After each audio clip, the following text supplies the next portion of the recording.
I'm in the fundraising office 2 days a week, doing admin or whatever they need me to do, really. Hi, I'm Minnie and I am currently doing my A-levels. I volunteer at the hospice once every 2 weeks during my freeze.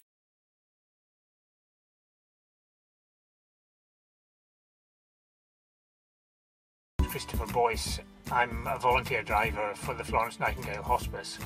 I'm Marion Sotheby. I'm a general helper in-house at the hospice, which I've been doing for 3 years.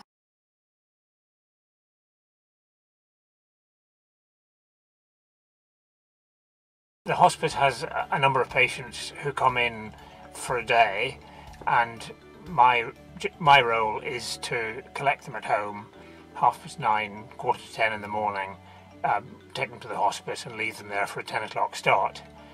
During the day, the nurses and the other staff in the hospice look after them, give them a nice lunch, feed them lots of tea and biscuits, and then I come back at 3 o'clock in the afternoon and take them home. Yeah, Barry McAvoy.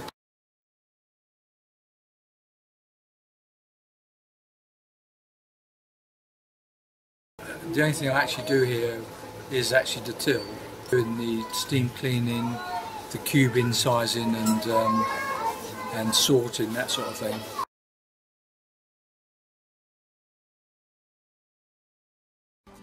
My day usually starts with getting the newspapers, as the patients like to read them. I then make sure everybody's got fresh water, drinking water. Don't mind what I do, just whatever's needed. There could be laying up the trays for lunch, making sure there are no tired flowers around, tidying the visitors' kitchen, restocking it, make sure there's everything in there anybody would need. When you're going through one of the worst times of your life, because somebody really significant has died, it's so devastating and so all-encompassing. You can feel completely alone. Grief, it doesn't happen regularly.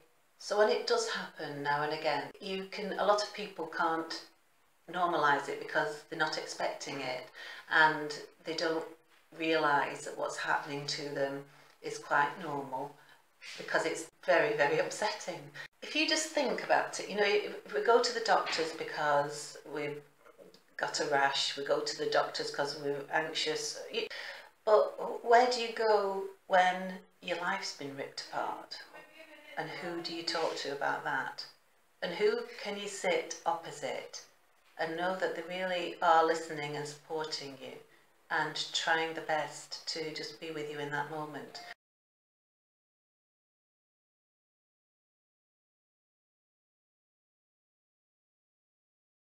And that could be preparing rotas for the volunteers to come in to do the newsletter stuffing, or to do the market stall once a month, gift wrapping, anything like that.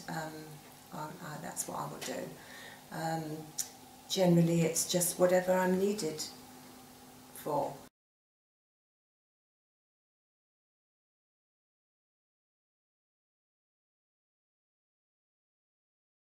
I've also been a marshal as well. The last 2 years I've done the Midnight Walk 2 years in a row.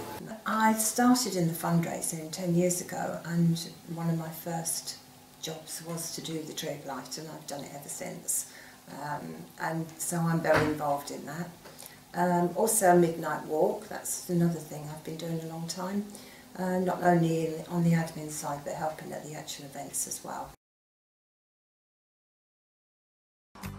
After my father had his end-of-life care at Florrie, I decided that when I felt able I would like to give something back. Everybody was so kind to us there.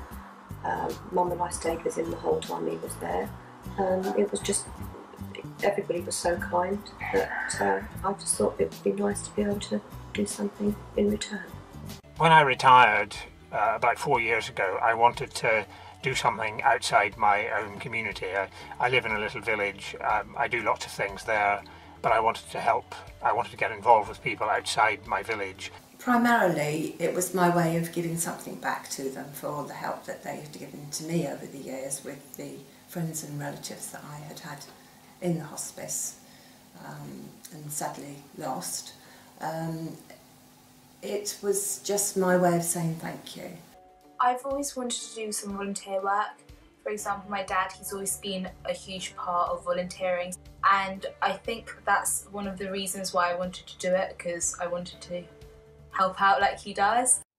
Yeah, it's my favourite charity because my wife was at Florence Nightingale Hospice about 9-10 years ago, so she had wonderful treatment and care there. So because of that, that was one of the reasons why I decided to come here. Before I retired, I was office based all the time, and so I felt that just be at home all the time was a waste of my skills, and also to come in and meet people, it gave me the company, and the girls in fundraising are all lovely and we all get on so well. I get a lot of satisfaction out of coming in and helping on the admin, but also attending the events, where I feel that at least I've done my little bit, and every little bit that we can do is a help for the hospice. So to see an event through from start to finish is really satisfying.